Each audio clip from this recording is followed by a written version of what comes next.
സ്നേഹം, ദിവ്യസ്നേഹം, സ്നേഹം, ദിവ്യസ്നേഹം. എഫേസ്യർക്ക് എഴുതിയ ലേഖനം വായിക്കാം. 4-ാം അധ്യായം, അതിൻ്റെ 25 മുതൽ 32 വരെയുള്ളതായ വാക്യങ്ങൾ. ബൈബിൾ ഉള്ളവർ വായിക്കുക, അല്ലാത്തവർ ശ്രദ്ധിച്ച് ഇരിക്കുക. ആകയാൽ ഭോഷ്ക് ഉപേക്ഷിച്ച് ഓരോരുത്തൻ താന്താൻ്റെ കൂട്ടുകാരനോട് സത്യം സംസാരിപ്പീൻ. നാം തമ്മിൽ അവയവങ്ങൾ അല്ലോ. കോപിച്ചാൽ പാപം ചെയ്യാതിരിപ്പീൻ. സൂര്യൻ അസ്തമിക്കുവോളം നിങ്ങളുടെ കോപം വെച്ചുകൊണ്ടിരിക്കരുത്. പിശാചിന് ഇടം കൊടുക്കരുത്. കള്ളൻ ഇനി കക്കാതെ മുട്ടുള്ളവന് ദാനം ചെയ്യുവാൻ ഉണ്ടാകേണ്ടതിന് കൈകൊണ്ട് നല്ലത് പ്രവർത്തിച്ച് അധ്വാനിക്കുകയത്രേ വേണ്ടത്. കേൾക്കുന്നവർക്ക് കൃപ ലഭിക്കേണ്ടതിന് ആവശ്യം പോലെ ആത്മീയ വർധനയ്ക്കായി നല്ല വാക്കല്ലാതെ ആകാത്തത് ഒന്നും നിങ്ങളുടെ വായിൽ നിന്ന് പുറപ്പെടരുത്. ദൈവത്തിൻ്റെ പരിശുദ്ധാത്മാവിനെ ദുഃഖിപ്പിക്കരുത്. അവനാലല്ലോ നിങ്ങൾക്ക് വീണ്ടെടുപ്പ് നാളിനായി മുദ്ര ഇട്ടിരിക്കുന്നത്. എല്ലാ കയ്പും കോപവും ക്രോധവും കുറ്റാരവും ദൂഷണവും സകല ദുർഗുണവുമായി നിങ്ങളെ വിട്ട് ഒഴിഞ്ഞു പോകട്ടെ. നിങ്ങൾ തമ്മിൽ ദയയും മനസ്സലിവുമുള്ളവരായി ദൈവം ക്രിസ്തുവിൽ നിങ്ങളോട് ക്ഷമിച്ചതുപോലെ അന്യോന്യം ക്ഷമിപ്പീൻ. യേശുക്രിസ്തുവിൽ വിശ്വസിക്കുന്നവരുടെ ജീവിതം എങ്ങനെയായിരിക്കണമെന്നാണ് ഇവിടെ നാം കാണുന്നത്. യേശുവിൽ വിശ്വസിച്ച് രക്ഷിക്കപ്പെട്ട് ജീവിക്കുന്ന ആളുകൾ എങ്ങനെ മുൻപോട്ട് പോകണമെന്നാണ് ഇവിടെ നാം കാണുന്നത്. യേശുവിൽ വിശ്വസിച്ചിട്ട് രക്ഷിക്കപ്പെട്ട് സ്നാനപ്പെട്ട് സഭയുമായി ചേർന്നുകൊണ്ട് ദൈവസഭയുടെ അംഗങ്ങളായി ജീവിക്കുന്നതായ ദൈവമക്കളെക്കുറിച്ചാണ് നാം ഇവിടെ കാണുന്നത്. അങ്ങനെ ദൈവത്തിൻ്റെ സഭയിലെ അംഗങ്ങളായിട്ട് ദൈവസഭയിലെ കൂട്ടായ്മ ആചരിക്കുന്നവർ എങ്ങനെ ജീവിക്കണം എന്നാണ് നാം ഇവിടെ ശ്രദ്ധിക്കുന്നത്. ലോകക്കാരെ പോലെ തന്നെ നാം ജീവിക്കുകയാണ് എങ്കിൽ കർത്താവിൽ വിശ്വസിച്ചതുകൊണ്ട് പ്രയോജനമില്ല. യേശുക്രിസ്തുവിൽ വിശ്വസിക്കുന്നുവെന്ന് പറയുകയും എല്ലാവരെയും പോലെ കോപിച്ചും വഴക്കുണ്ടാക്കിയും പാപം ചെയ്തും ദുഷ്പ്രവർത്തിക്ക് ഇടം കൊടുത്തും ദുശീലത്തിന് ഇടം കൊടുത്തും ജീവിതത്തിൽ മുൻപോട്ട് പോകുന്നതായ വ്യക്തിയാണെങ്കിൽ അവൻ പേരുകൊണ്ട് മാത്രമാണ് ക്രിസ്ത്യാനി, അല്ലാതെ യഥാർത്ഥ ക്രിസ്ത്യാനി ആവുക ഇല്ല. നമ്മുടെ പിതാക്കന്മാർ ക്രിസ്ത്യാനികളായിരിക്കുന്നത് കൊണ്ട് നമ്മളും ക്രിസ്ത്യാനികളായിരിക്കുന്നു എന്ന് പറയുന്നത് അജ്ഞാനമാണ്. ദൈവത്തിന്റെ വചനം നാം ശ്രദ്ധിച്ചു പഠിച്ചാൽ മനസ്സിലാകും. ദൈവത്തിന് മകനും മകളുമാണ് ഉള്ളത്, അല്ലാതെ കൊച്ചുമകനും കൊച്ചുമകളും ഉണ്ടോ? ഇല്ല. ഞാൻ യേശുവിൽ വിശ്വസിച്ച ഞാൻ യേശുവിന്റെ മകനാകുന്നു. എൻ്റെ മകൻ യേശുവിൽ വിശ്വസിക്കുന്ന സമയത്ത് അവനും യേശുവിന്റെ മകനാകുന്നു. അവന്റെ മകൻ യേശുവിൽ വിശ്വസിക്കുകയാണെങ്കിൽ അവന്റെ മകനും ദൈവത്തിന്റെ മകനാകുന്നു. അല്ലാതെ ദൈവദാസൻ ദൈവത്തിൻ്റെ മകനാണെങ്കിൽ ദൈവദാസന്റെ മകൻ ദൈവത്തിൻ്റെ കൊച്ചുമകനും മകൻ്റെ മകൻ കൊച്ചുമകൻ്റെ മകനും ആകുന്നില്ല. എന്തുകൊണ്ടെന്നാൽ വ്യക്തിപരമായിട്ട് ഓരോ വ്യക്തികളും കർത്താവിനെ രക്ഷകനായി സ്വീകരിക്കണം. പലരും പറയുന്നുണ്ട് ഇത് മതം മാറ്റുന്നതാണ്. ഇത് മതം മാറ്റുന്നത് മതത്തിൽ കൂട്ടുന്നതല്ല. നമ്മുടെ മദ്രാസിൽ വലിയ കുഴപ്പമില്ല. എന്നാൽ മറ്റ് സ്ഥലങ്ങളിൽ ചെല്ലുകയാണെങ്കിൽ അവർ ചോദിക്കാനും എന്താണ് നിങ്ങളും അതിലേക്ക് ചേർന്നോ, എന്താണ് ഇതിൽ ചേരേണ്ടതെന്തെങ്കിലും ഉണ്ടോ? നിങ്ങൾ ശ്രദ്ധിക്കണം, ഇതൊരിക്കലും മതത്തിൽ ചേരുന്നതായ കാര്യമല്ല. ഈസ്റ്റ് വെസ്റ്റ് ഗോദാവരി ചെല്ലുകയാണെങ്കിൽ ആളുകൾ ചോദിക്കും എന്താണ് നിങ്ങളും അതിലേക്ക് ഇറങ്ങിയോ? എന്തിലേക്ക് ഇറങ്ങി? മതത്തിൽ ഇറങ്ങിയോ എന്ന്. എന്താണ് ഞാൻ പറയാറുണ്ട്, നിങ്ങൾ ഇനി ആരെങ്കിലും ചോദിക്കുകയാണെങ്കിൽ പറയണം ഞങ്ങൾ ഇറങ്ങുകയല്ല, ഞങ്ങൾ കയറുകയാണ് ചെയ്യുന്നതെന്ന്. ക്രിസ്ത്യാനിത്വം എന്ന് പറയുമ്പോൾ അത് പാതാളത്തിലേക്ക് ഇറങ്ങി പോകുന്നതല്ല, അത് സ്വർഗത്തിലേക്ക് കയറി പോകുന്നതാണ്. യേശുക്രിസ്തുവിൽ വിശ്വസിക്കുന്നവർ സ്വർഗത്തിൽ അവർ സ്വർഗീയ യാത്രയിലായിരിക്കുന്നു. ഞാൻ ചോദിക്കട്ടെ, നിങ്ങൾ എല്ലാവരും യേശുക്രിസ്തുവിൽ വിശ്വസിക്കുന്ന വ്യക്തികളാണോ? വിശ്വസിച്ച് സ്നാനപ്പെട്ടവർ ഒന്ന് കരങ്ങൾ ഉയർത്താമോ? അബ്ബാ, നല്ല കാര്യം. എങ്കിൽ നമ്മൾ എല്ലാവരും ദൈവത്തിന്റെ മക്കളാണ്. അതുകൊണ്ട് ഈ ദിവസം ദൈവം പറയുന്നതായ വചനങ്ങൾ കേൾക്കൂ. ആകയാൽ ഭോഷ്കുപേക്ഷിച്ച് ഓരോരുത്തൻ താന്താന്റെ കൂട്ടുകാരനോട് സത്യം സംസാരിപ്പീൻ. നാം തമ്മിൽ അവയവങ്ങൾ അല്ലോ.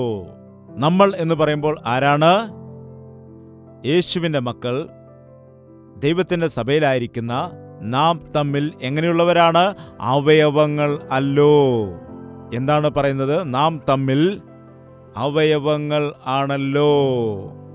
നമ്മുടെ ശരീരത്തിൽ നമുക്ക് അവയവങ്ങളുണ്ട്. നമ്മുടെ ശരീരത്തിൽ എത്ര കൈകളുണ്ട്? നിങ്ങൾ എല്ലാവരും സംസാരിക്കണം കേട്ടോ. എത്ര കൈകളുണ്ട്?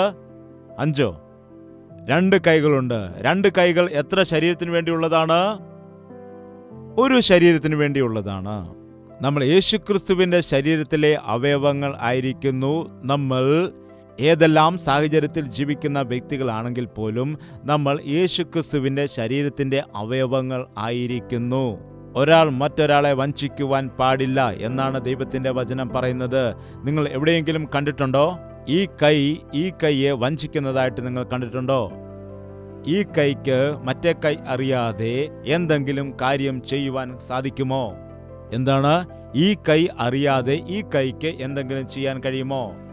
ഈ കൈക്ക് വേദനയുണ്ടാകുമ്പോൾ ഈ കൈക്ക് വേദന ഇല്ല എന്ന് പറയാൻ കഴിയുമോ? ഒരിക്കലുമില്ല. അതുപോലെ തന്നെ നമുക്ക് 2 കണ്ണുകളുണ്ട്. എത്ര കണ്ണുകളാണുള്ളത്? 2 കണ്ണുകൊണ്ട്, ഒരു കണ്ണുകൊണ്ട് ഇടത്തോട്ടും ഒരു കണ്ണുകൊണ്ട് വലത്തോട്ടും നോക്കുവാൻ ശ്രമിക്കുക. വീട്ടിൽ ചെന്നിട്ട് പ്രാക്ടീസ് ചെയ്തിട്ട് അങ്ങനെ നോക്കാൻ നിങ്ങൾ ശ്രമിക്കൂ. ഒരു കണ്ണുകൊണ്ട് ഈ വശത്തേക്കും ഒരു കണ്ണുകൊണ്ട് ആ വശത്തേക്കും നോക്കാൻ ശ്രമിക്കുക. ഒരു രാത്രി മുഴുവനും അല്ലെങ്കിൽ വർഷം മുഴുവനും നിങ്ങൾ പരിശ്രമിച്ചാലും ഒരുപക്ഷെ നിങ്ങൾക്ക് കോങ്കണ്ണുണ്ടായേക്കാം. എന്നാലും നിങ്ങളുടെ കണ്ണുകൾക്ക് 2 വശങ്ങളിലേക്ക് നോക്കാൻ കഴിയില്ല. അതുപോലെ നമുക്ക് 2 കാലുകളുണ്ട്. ഒരു കാലുകൊണ്ട് സിനിമയ്ക്കും ഒരു കാലുകൊണ്ട് ചർച്ചിലേക്കും പോകാൻ കഴിയുമോ? ഒരു കാലിനോട് പറയാ നീ ചർച്ചിലേക്ക് പോകുക, ഒരു കാലിനോട് പറയുക നീ സിനിമ ഹാളിലേക്ക് പോകാൻ. അങ്ങനെ കഴിയുകയില്ല. പോവുകയാണെങ്കിൽ 2 കാലും ഒരുമിച്ച് സിനിമയ്ക്ക് പോകും, അല്ലെങ്കിൽ ഒരുമിച്ച് ചർച്ചിലേക്ക് പോകും. അതുപോലെ ദൈവത്തിന്റെ മക്കളായിരിക്കുന്ന നാം ദൈവത്തിന്റെ സഭയിൽ വന്നു കഴിഞ്ഞാൽ നമ്മിൽ ഭിന്നത ഉണ്ടാകാൻ പാടില്ല, അഭിപ്രായ വ്യത്യാസങ്ങൾ ഉണ്ടാകാൻ പാടില്ല, ഒരാളെ മറ്റൊരാൾ നിന്ദിക്കുവാൻ പാടില്ല, ഒരാളെ മറ്റൊരാൾ കുറ്റം പറയുവാൻ പാടില്ല, പരസ്പരം വഞ്ചിക്കുവാനോ പരസ്പരം കളിയാക്കുവാനോ പാടില്ല, ഒരാൾക്ക് ഒരാൾ ദോഷം ചെയ്യുവാൻ പാടില്ല, ഒരാൾ മറ്റൊരാളെ കുറ്റപ്പെടുത്തുവാൻ പാടില്ല. ഇത് ദൈവത്തിന്റെ പദ്ധതിയാണ്. ആ കാലത്ത് ദൈവം ആദാമിനെ സൃഷ്ടിച്ച സമയത്ത്, ആദാമിനെ സൃഷ്ടിച്ച ശേഷം ദൈവം ആദാമിനെ നോക്കിയപ്പോൾ ദൈവം എന്താണ് പറഞ്ഞത്? മനുഷ്യൻ മനുഷ്യൻ ഏകനായിരിക്കുന്നത് നല്ലതാണെന്നോ? എന്താണ്? മനുഷ്യൻ ഏകനായിരിക്കുന്നത് നല്ലതല്ല. അതുകൊണ്ട് അവന് തക്കതായ ഒരു തുണ ഉണ്ടാകേണ്ടതിന് വേണ്ടി ദൈവം ഹൗവയെ സൃഷ്ടിക്കുവാനിടയായി. അവർ എങ്ങനെയായിരിക്കും?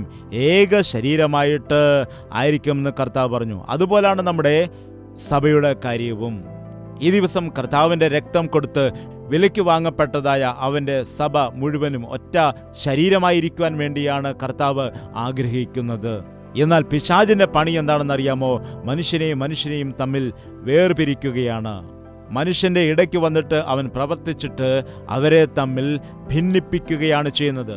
ആദാമിനും ഹവ്വായ്ക്കും തമ്മിൽ എത്രമാത്രം ഐക്യതയുണ്ടെന്ന് ചോദിച്ചാൽ, ആദാമിന്റെ മുൻപിൽ ഹവ്വായെ സൃഷ്ടിച്ചു കൊണ്ടുവന്ന് നിർത്തിയപ്പോൾ എൻ്റെ അസ്ഥിയിൽ നിന്ന് അസ്ഥിയും എൻ്റെ മാംസത്തിൽ നിന്ന് മാംസവും, നരനിൽ നിന്ന് നീ സൃഷ്ടിക്കപ്പെട്ടവളാകിയാൽ നീ നാരി എന്ന് വിളിക്കപ്പെടും എന്ന് പറഞ്ഞ സ്നേഹത്തോടെ അവളെ ആലിംഗനം ചെയ്യുവാനിടയായി. അത്രത്തോളം സ്നേഹമാണ്. എൻ്റെ രക്തമാണ്, എൻ്റെ മാംസമാണ്, എൻ്റെ അസ്ഥിയിൽ നിന്ന് വന്നവളാണ്, എൻ്റെ പ്രിയ സഖിയാണ്, എൻ്റെ ഭാര്യയാണ്. അങ്ങനെ വളരെ സ്നേഹത്തോടുകൂടി കൊച്ചുകുട്ടികളെ പോലെ അവർ ആയിരുന്നു. ഞാൻ വിചാരിക്കുന്നു കർത്താവ് വരുന്നതായ സമയത്ത് അവർ സ്നേഹത്തോടെ ഓടിച്ചെന്നിട്ട് കർത്താവിൻ്റെ മടിയിൽ കയറിയിരുന്ന കഥകൾ പറയുമായിരുന്നു. എന്നാൽ എന്താണ് സംഭവിച്ചത്? ഇടയ്ക്കൊരുവൻ ഇറങ്ങി വരുവാനിടയായി. ആരാണ് വന്നത്? പിശാച് വരുവാനിടയായി, വന്നിട്ട് വഞ്ചിക്കുവാനിടയായി. പറയുക, ആരെയാണ് വഞ്ചിച്ചത്? ആരെയാണ് പിശാച് വഞ്ചിച്ചത്? ആരാണ് പെട്ടെന്ന് വഞ്ചിക്കപ്പെടുന്നത്? പുരുഷന്മാരാണോ സ്ത്രീകളാണോ? ആരാണ്? കാരണം എന്താണ്? നിങ്ങൾ നല്ലവരായതുകൊണ്ട്. എന്താണ്? സ്ത്രീകളെ വഞ്ചിക്കുന്നു എന്ന് പറയുമ്പോൾ നിങ്ങൾക്കുണ്ടായിരിക്കുന്ന നന്മയുള്ള സ്വഭാവത്തെ, നിങ്ങളുടെ മൃദുത്വത്തെയും നിങ്ങളുടെ ശാന്തതയും നിങ്ങളുടെ സ്നേഹത്തെയും ചൂഷണം ചെയ്യാൻ വേണ്ടി നിങ്ങളുടെ ഭർത്താവ് ശ്രമിക്കാറുണ്ട്, നിങ്ങളുടെ മക്കൾ ശ്രമിക്കാറുണ്ട്, നിങ്ങളുടെ സഹപ്രവർത്തകർ ശ്രമിക്കാറുണ്ട്, വെളിയിലുള്ള ആളുകൾ ശ്രമിക്കാറുണ്ട്. അതുകൊണ്ട് ജാഗ്രതയോടെ ആയിരിക്കണം. എന്താണ്? സ്ത്രീ അത് കേട്ട് വിശ്വസിച്ച പഴം തിന്നതിന് ശേഷം ബാക്കിയുള്ള പഴം ആദാമിനും കൊടുക്കുവാനിടയായി. എന്നാൽ പിന്നെ ആദാം എന്തുകൊണ്ടാണ് അത് ഭക്ഷിച്ചത്? നീ തിന്നാൽ പിന്നെ ഞാനും തിന്നതുപോലെയാണ്, കാരണം ഏക ശരീരമാകുന്നുവല്ലോ. നീ തിന്ന നീ ചാവൂ, ഞാൻ കഴിക്കത്തില്ല എന്ന് പറഞ്ഞില്ല. എന്തുകൊണ്ടാണ്? രണ്ടും ഒരു ശരീരമാണല്ലോ. അതുകൊണ്ട് നീ മരിച്ചാൽ ഞാനും മരിക്കാം എന്ന രീതിയിലാണ് കഴിക്കാനിടയായത്. അന്നു മുതൽ 2 പേർക്കും തമ്മിലുള്ളതായ സ്നേഹം കൂടുതലായോ കുറഞ്ഞുപോയോ? സ്നേഹം കൂടുവാനിടയായോ കുറഞ്ഞുപോയോ? കൂടാനിടയായോ? ദൈവം വന്ന് ചോദിക്കുകയാണ്, ആദാമേ നീ എവിടെയാണ് എന്ന് ചോദിച്ചപ്പോൾ പറയുകയാണ്, ഞാൻ നിന്നെ ഭയന്നിട്ട് മരത്തിന് പിൻപിൽ ഒളിച്ചിരിക്കുകയാണ്. അപ്പോൾ ചോദിച്ചു, നീ എന്തിനാണ് ഒളിച്ചിരിക്കുന്നത്? ഞാൻ തിന്നരുതെന്ന് പറഞ്ഞ പഴം നീ തിന്നോ?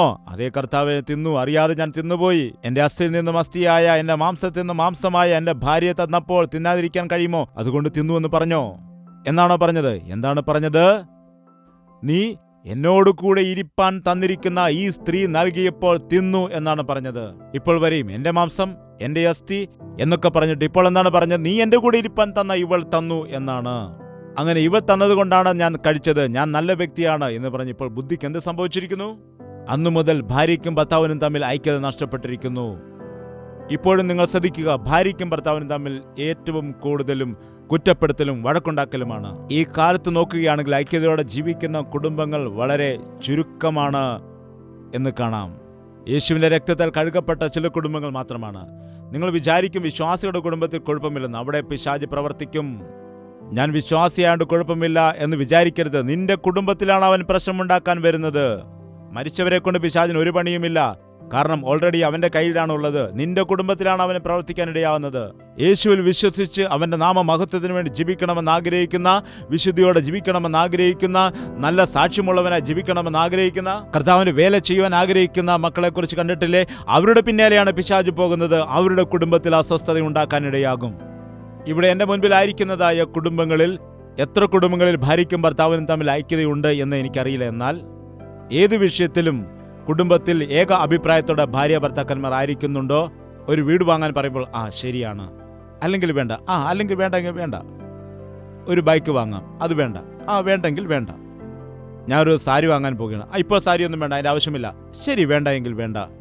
നിങ്ങൾ വേണ്ടെന്ന് പറഞ്ഞാൽ ഞാൻ വാങ്ങിക്കും, എൻ്റെ കാശ് കൊടുത്ത് വാങ്ങും, എൻ്റെ ചിട്ടിപ്പൈസ കൊടുത്ത് ഞാൻ വാങ്ങിക്കും. നിങ്ങളുടെ കൂടെ വന്നാൽ പിന്നെ ഒരു സാരി പോലും വാങ്ങാൻ കഴിയത്തില്ല എന്ന് വഴക്കുണ്ടാക്കിയിരിക്കുകയാണോ? അല്ലാതെ ശരിയാണ്, കുഴപ്പമില്ല, സാരി വേണ്ട, പിന്നെ വാങ്ങിച്ചാൽ മതി എന്ന് പറയുന്നവർ കുറവാണ്. ഏക മനസ്സ് വരുന്നില്ല. കാരണം പിശാച് അവിടെ കയറിയിട്ട് ഭിന്നത ഉണ്ടാക്കുകയാണ് ചെയ്യുന്നത്. സഭയെന്ന് പറയുമ്പോൾ എല്ലാവരും കടന്നു ചെന്ന് കർത്താവിനെ ആരാധിക്കുന്ന ഇടമാണ് സഭ. അതുപോലെ തന്നെ നമ്മുടെ കുടുംബം ഒരു സഭയാണ്. എല്ലാ ഭാര്യയും ഭർത്താവും ഓരോ ഭർത്താക്കന്മാരും ഓരോ ശുശ്രൂഷകന്മാരാണ്. പുരോഹിതന്മാരെ പോലെ തന്നെയാണ്, ദൈവദാസന്മാരെ പോലെയാണ്. കുടുംബത്തിൽ ഭാര്യയെ ഇരുത്തി മക്കളെ ഇരുത്തിയിട്ട് ഒരുമിച്ച് പ്രാർത്ഥിപ്പിക്കണം, വചനം പറഞ്ഞു കൊടുക്കണം. എന്നാൽ ഇന്ന് യജമാനൻ തന്നെ റോഡിൽ കൂടി നടക്കുന്ന അവസ്ഥയാണ്. ഒരുപാട് കുടുംബങ്ങളിലെ പുരുഷന്മാർ മദ്യപാനികളായിരിക്കുകയാണ്. ഒരുപാട് കുടുംബത്തിലെ പുരുഷന്മാർ വ്യഭിചാരികളായി നടക്കുകയാണ്. അനേകം കുടുംബത്തിലെ പുരുഷന്മാർ മടിയന്മാരായി ജീവിക്കുകയാണ്. എനിക്ക് ഒരുപാട് ആളുകളെ അറിയാവുന്നതാണ്. സ്ത്രീ കഷ്ടപ്പെട്ട് ജോലി ചെയ്ത് വീട്ടിലെ കാര്യങ്ങൾ എല്ലാം നടത്തിക്കൊണ്ടിരിക്കുമ്പോൾ കുടുംബം നോക്കി നടത്തുന്ന സമയത്ത് പുരുഷൻ ജോലി ചെയ്യാതെ മടിയനായിട്ട് ഭവനത്തിലിരുന്ന് വെറുതെ തിന്നുമുടിക്കുന്ന വ്യക്തിയായിട്ട് മുൻപോട്ട് പോകുന്ന എത്രയോ കുടുംബങ്ങളെ എൻ്റെ ജീവിതത്തിൽ എനിക്കറിയാം. തൻ്റെ സ്വന്തം കുടുംബത്തെ പരിപാലിക്കുന്നില്ല എങ്കിൽ അവൻ അവിശ്വാസിയേക്കാൾ നീചനായ വ്യക്തിയാണെന്ന് ബൈബിൾ പറയുന്നു. രക്ഷിക്കപ്പെട്ട് കർത്താവിൻ്റെ മകനാണെന്ന് പറയുന്നതായ പ്രിയ സഹോദര, നിന്റെ ഭാര്യയെയും മക്കളെയും നോക്കേണ്ടതായ ചുമതല തീർച്ചയായും നിന്റെ മേലുണ്ട്. എന്നാൽ ഒരുപാട് കുടുംബങ്ങളിൽ ഈ ദിവസം പിശാച് താണ്ഡവമാടുകയാണ്. ഭാര്യയ്ക്കും ഭർത്താവിനും തമ്മിൽ സമാധാനമില്ല. ഭാര്യയും ഭർത്താവും ഒരാൾ മറ്റൊരാളെ എപ്പോഴും കുറ്റപ്പെടുത്തിയാണ് ജീവിക്കേണ്ടത്. ഏക ശരീരത്തോടെ ആയിരിക്കേണ്ടവർ വ്യത്യസ്തരായി ജീവിക്കുന്നു. അവർ പരസ്പരം കുറ്റപ്പെടുത്തിക്കൊണ്ട് വിമർശിച്ചുകൊണ്ടാണ് ജീവിക്കുന്നത്. കഴിഞ്ഞ ദിവസം എനിക്കൊരു കത്ത് വന്നു. ഒരു സഹോദരൻ എഴുതിയിരിക്കുകയാണ്, ദൈവദാസ, ഞാൻ യേശുവിൽ വിശ്വസിച്ചു, സ്നാനപ്പെട്ടു ജീവിക്കുന്നു. എന്നാൽ എൻ്റെ ജീവിതത്തിൽ ഞാൻ ദുർനടപ്പിൽ വീണു പോകുവാനിടയായി. ഈ ദിവസം ഞാൻ അന്ന് ചെയ്തതായ പാപത്തിന്റെ ഫലം അനുഭവിച്ചുകൊണ്ടേയിരിക്കുകയാണ്. എൻ്റെ ഭാര്യ മറ്റൊരു പുരുഷനോടൊപ്പം പോയിരിക്കുന്നു. 2 മക്കളെയും ഉപേക്ഷിച്ചാണ് പോയിരിക്കുന്നത്. ഒരിക്കൽ ഞാൻ എൻ്റെ ഭാര്യയെ വഞ്ചിച്ചിട്ട് മറ്റൊരാളോടൊപ്പം പോയി.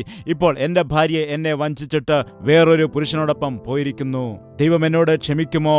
എൻ്റെ ഭാര്യയോട് ഞാൻ ക്ഷമിക്കുവാൻ തയ്യാറായിരിക്കുകയാണ്. ഞങ്ങളുടെ കുടുംബം പണിയേണ്ടതിന് വേണ്ടി പ്രാർത്ഥിക്കണം എന്ന്. എത്രയോ കുടുംബങ്ങളുണ്ട് അങ്ങനെ ആയിരിക്കുന്നവർ, ഭിന്നതയിലായിരിക്കുന്നവരുണ്ട്. ഈ അന്ത്യകാലത്ത് പിശാച് കുടുംബങ്ങളിൽ മനുഷ്യർക്കും തമ്മിൽ ഭിന്നത ഉണ്ടാക്കേണ്ടതിന് വേണ്ടി പ്രവർത്തിക്കുന്നു. മനുഷ്യരെ തമ്മിൽ ഭിന്നിപ്പിച്ചുകൊണ്ട് പരസ്പരം അഭിപ്രായ വ്യത്യാസങ്ങൾ കൊണ്ടുവന്നുകൊണ്ട് കുടുംബങ്ങളെ തകർക്കുന്നതിന് വേണ്ടി, കുടുംബ വ്യവസ്ഥയെ തകർക്കുന്നതിനായി പിശാച് ഉണർന്ന് പ്രവർത്തിക്കുന്നു. യേശുക്രിസ്തു ഈ ലോകത്തിലേക്ക് ഇറങ്ങി വന്നതിൻ്റെ ഉദ്ദേശം എന്താണെന്ന് ചോദിച്ചാൽ മനുഷ്യനെ ഒരുമിപ്പിക്കുന്നതിന് വേണ്ടിയായിരുന്നു.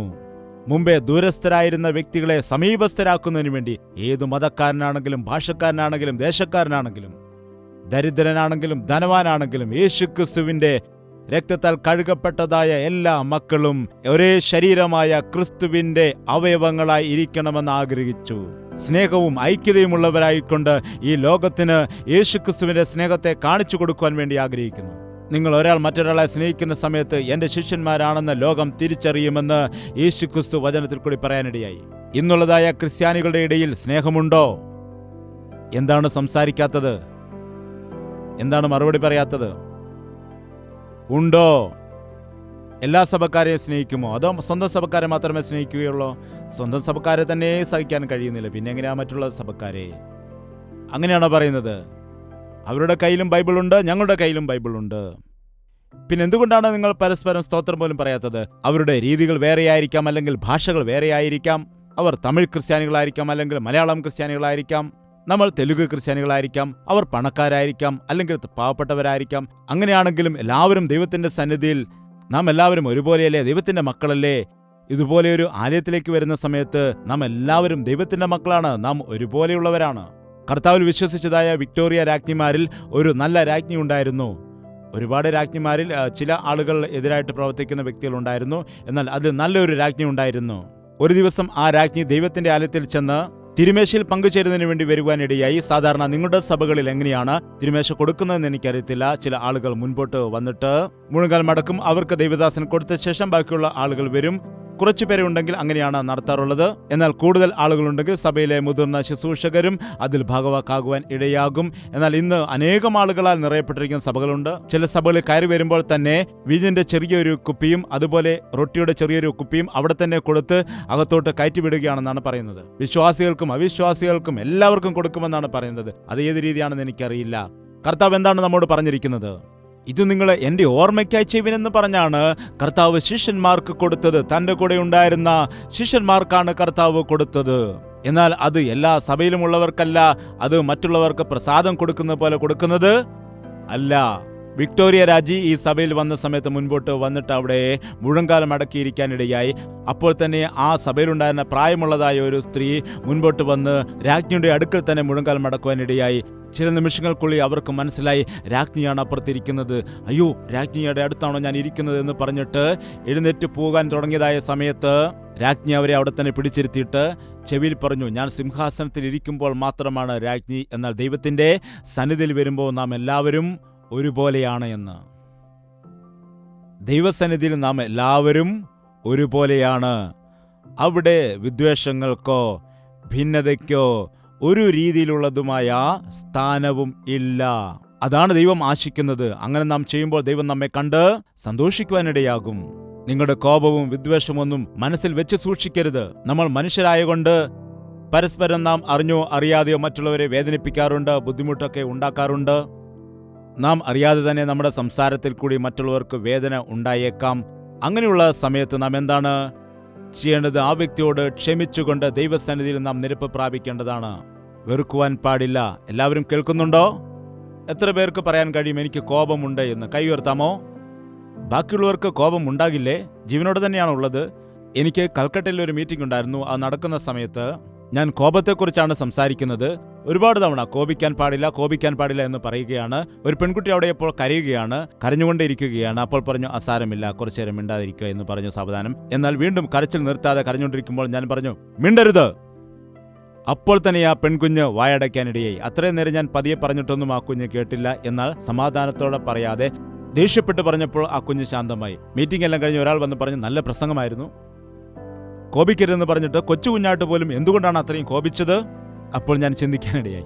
കോപിക്കാൻ പാടില്ല എന്നാണല്ലോ പ്രസംഗിച്ചത്. അതായത് കോപിക്കാൻ പാടില്ലെന്ന് പറയുമ്പോൾ നമ്മുടെ വായിലാരെങ്കിലും സിഗരറ്റ് കൊണ്ട് വയ്ക്കുന്ന സമയത്ത് വേണ്ട, അരുത്, വീണ്ടും സിഗരറ്റ് വെച്ചിട്ട് കത്തിക്കുകയാണെങ്കിൽ അയ്യോ വേണ്ട, അരുത് എന്ന് പറയുകയാണോ? അല്ല, ഈ ബ്രാൻഡിയുടെ കുടിക്കാൻ പറയുകയാണെങ്കിൽ അയ്യോ വേണ്ട, അല്ല എനിക്ക് വേണ്ട, അതെടുത്ത് മാറ്റൂ എന്ന് പറയണോ?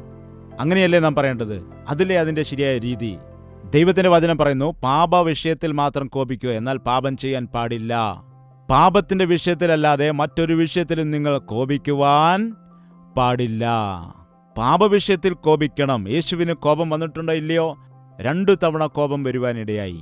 ശിശുക്കളെ തന്റെ അടുക്കൽ വന്ന സമയത്ത് തടഞ്ഞതായ ശിഷ്യന്മാരോട് കോപിച്ചിട്ട് കർത്താവ് പറഞ്ഞു, ശിശുക്കളെ തടയരുത്, ഇങ്ങനെയുള്ളവരാണ് ദൈവത്തിന്റെ രാജ്യത്തിൽ കടക്കുന്നതെന്ന്.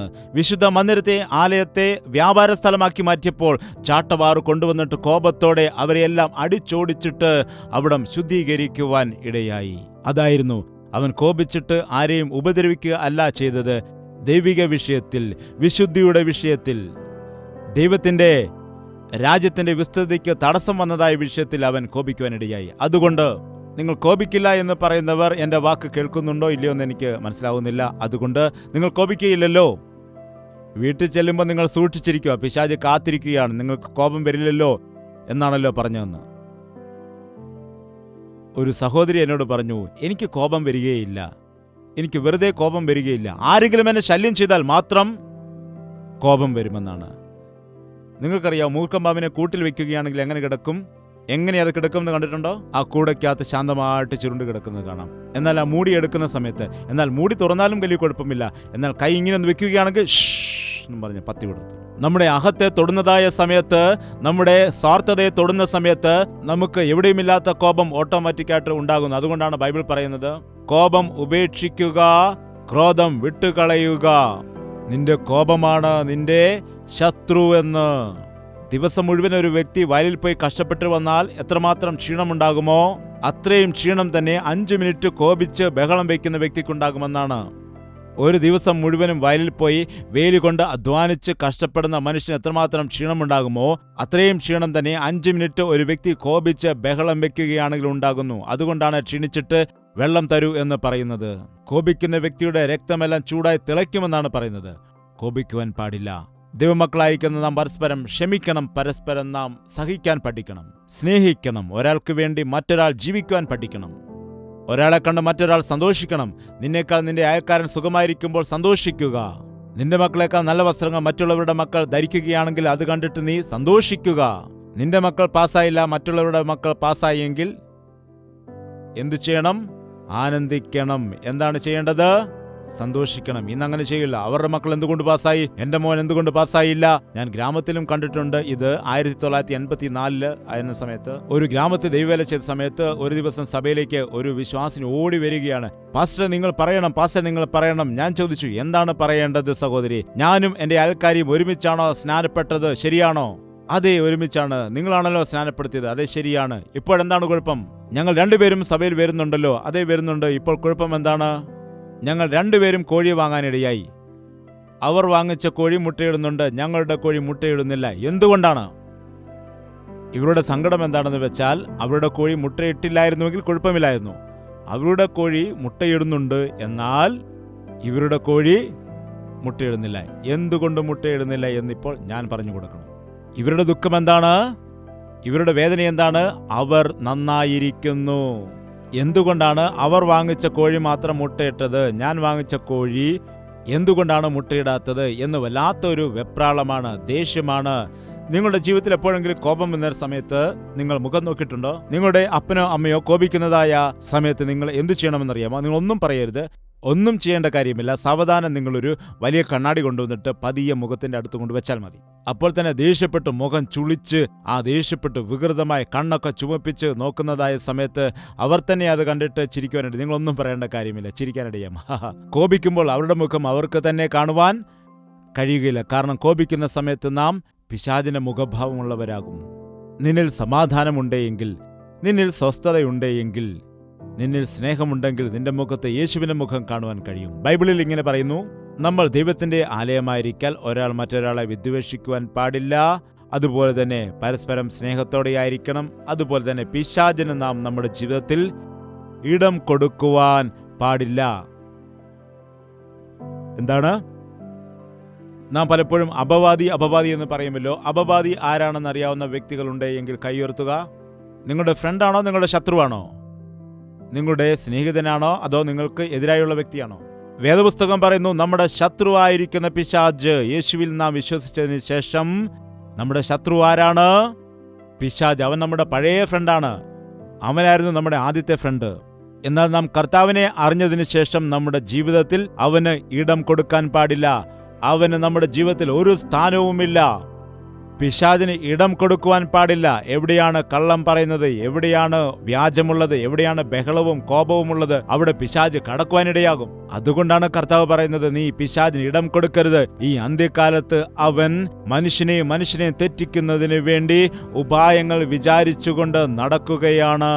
മനുഷ്യരെ തമ്മിൽ തെറ്റിച്ചു കളയേണ്ടതിനു വേണ്ടി, മനുഷ്യരെ തമ്മിൽ ഭിന്നിപ്പിക്കേണ്ടതിനു വേണ്ടി, കുടുംബങ്ങളെ ചിതറിക്കുന്നതിന് വേണ്ടി, സ്നേഹത്തെയും സമാധാനത്തെയും ഐക്യതയെയും ഒക്കെ ഇല്ലാതാക്കുന്നതിനു വേണ്ടി അവൻ പ്രവർത്തിക്കുന്നു.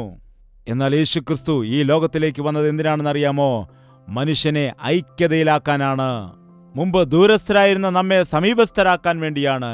ഏത് ഭാഷക്കാരനാണെങ്കിലും ഏത് ദേശക്കാരനാണ് എങ്കിലും, ധനവാനാണെങ്കിലും ദരിദ്രനാണെങ്കിലും ഏതവസ്ഥയിലുള്ളവനാണെങ്കിലും യേശുവിന്റെ രക്തത്താൽ കഴുകപ്പെട്ടവരെല്ലാം തന്നെ ഒരേ ശരീരമായ ക്രിസ്തുവിന്റെ അവയവങ്ങൾ ആയിരിക്കുന്നു.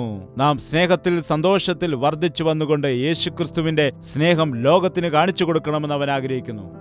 ഒരു നിമിഷം നമുക്ക് തലകളെ വണക്കാം. എല്ലാവർക്കും കർത്താവിനോട് പ്രാർത്ഥിക്കാം. സത്യം പറയുക, നിങ്ങൾ കള്ളം പറയത്തില്ലേ? യഥാർത്ഥം പറയുക, സത്യം പറയുക. നിങ്ങൾ കോപിക്കുകയില്ലേ? നിങ്ങളുടെ ഹൃദയത്തിൽ കോപവും ദേഷ്യവുമുണ്ടോ? കർത്താവ് നിന്റെ ഹൃദയത്തെ കാണുന്നുണ്ട്. സത്യമാണ് ദൈവം, എനിക്ക് ഒരുപാട് കോപമുണ്ട്. ചെറിയ ചെറിയ വിഷയത്തിൽ പോലും ഞാൻ മുൻകോപിക്കുന്നതായ വ്യക്തിയാണ്. കോപത്തെ ഞാൻ മനസ്സിൽ സൂക്ഷിക്കുന്നു. എന്നോട് ക്ഷമിക്കണമേ കർത്താവേ എന്ന് കർത്താവിനോട് പറയുക. എത്രയോ തവണ ഞാൻ അനാവശ്യമായിട്ട് കള്ളം പറയുന്നുണ്ട്. പലപ്പോഴും എൻ്റെ ജീവിതത്തിൽ ഞാൻ ചെയ്യുന്ന അസത്യങ്ങളെ ഞാൻ മറച്ചു വെക്കുകയാണ് ചെയ്യുന്നത്. എന്നാൽ എൻ്റെ ജീവിതത്തിൽ നിന്നെ അനുഗമിച്ച് ജീവിക്കണമെന്ന് എനിക്ക് ആഗ്രഹമുണ്ട്. എനിക്ക് സത്യസന്ധത നൽകുമാറാകണമേ. വിശ്വസ്തയോടുകൂടി കർത്താവിന്റെ മകനായിട്ട് ജീവിക്കുവാൻ സഹായിക്കണമേ. അതിനാവശ്യമായ ദൈവകൃപ നൽകുമാറാക്കണമെന്ന് നമുക്ക് പ്രാർത്ഥിക്കാം. പ്രാർത്ഥന. പരിശുദ്ധനായ സ്നേഹമുള്ള പിതാവേ, കർത്താവേ, ഈ സമയത്ത് നിന്റെ നാമത്തിൽ ഇവിടെ കൂടി വരുന്നതിന് വേണ്ടി ഞങ്ങളെ സഹായിച്ചതിനായിട്ട് നിനക്ക് നന്ദി കരയറ്റുകയാണ്. വളരെ സ്നേഹത്തോടെ ഞങ്ങളെല്ലാവരും വളരെ ഐക്യതയോടുകൂടി ദൈവകൃപയോടുകൂടി അനുഗ്രഹിക്കപ്പെടുവാൻ നീ സഹായിക്കുമാറാകണമേ. ഞങ്ങളെല്ലാവരും യേശുവിൻ്റെ സ്നേഹത്താൽ നിറയപ്പെട്ടവരായി, കരുണയുള്ളവരായിട്ട്, ദയ ഉള്ളവരായിട്ട്, ഞങ്ങൾ പരസ്പരം സ്നേഹിക്കുന്നതിനായിട്ട്, പരസ്പരം സഹായിക്കുന്നതിന് വേണ്ടി, മറ്റുള്ളവർക്ക് ദോഷം ചെയ്യാതെ പരസ്പരം ഉപകാരം ചെയ്യുവാൻ ഞങ്ങളെല്ലാവരെയും സഹായിക്കണമേ. വചനം കേൾക്കുന്ന എല്ലാ വ്യക്തികളെയും നിന്റെ കരങ്ങളിലേക്ക് ഏൽപ്പിച്ച് പ്രാർത്ഥിക്കുകയാണ്. ഏതു ഹൃദയത്തിലാണ് കോപമുള്ളത്, ദേഷ്യമുള്ളത്? ഏതു ഹൃദയത്തിലാണ് നിന്ദയുള്ളത്, അപമാനമുള്ളത്? കർത്താവെ, എല്ലാവരെയും നീ ദർശിക്കുമാറാകണമേ. അവിടെ ഹൃദയത്തിൽ നിന്ന് ആ ദോഷത്തെയും അപമാനത്തെയും നിന്നയെയും എല്ലാം നീ എടുത്തു മാറ്റുമാറാകണമെന്ന് പ്രാർത്ഥിക്കുന്നു. അതുപോലെ രോഗത്താലും ശാരീരിക വേദനയാലും ആയിരിക്കുന്ന ആളുകളെ നിന്റെ ആണിപ്പഴുതുള്ള കരം നീട്ടി പൂർണ്ണ സൗഖ്യം കൊടുക്കുമാറാകണമെന്ന് പ്രാർത്ഥിക്കുന്നു. നിന്റെ നാമത്തിലുള്ളതായ വിടുതലും അനുഗ്രഹവും എന്നെ കേൾക്കുന്ന സകല വ്യക്തികൾക്കും കൊടുക്കുമാറാകണമേ എന്ന് യേശുക്രിസ്തുവിന്റെ നാമത്തിൽ അപേക്ഷിക്കുന്നു പിതാവേ. ആമേൻ. യേശുവേ യേശുവേ യേശുവേ യേശുവേ യേശുവേ യേശുവേ യേശുവേ യേശുവേ നിന്നെ നിന്നെ എന്നും ഞാൻ സേവിക്കും. നീ മാത്രം രാജാവെന്നും. നിന്നെ നിന്നെ എന്നും ഞാൻ സേവിക്കും. നീ മാത്രം രാജാവെന്നും. യേശുവേ യേശുവേ യേശുവേ യേശുവേ യേശുവേ യേശുവേ യേശുവേ യേശുവേ യേശുവേ യേശുവേ യേശുവേ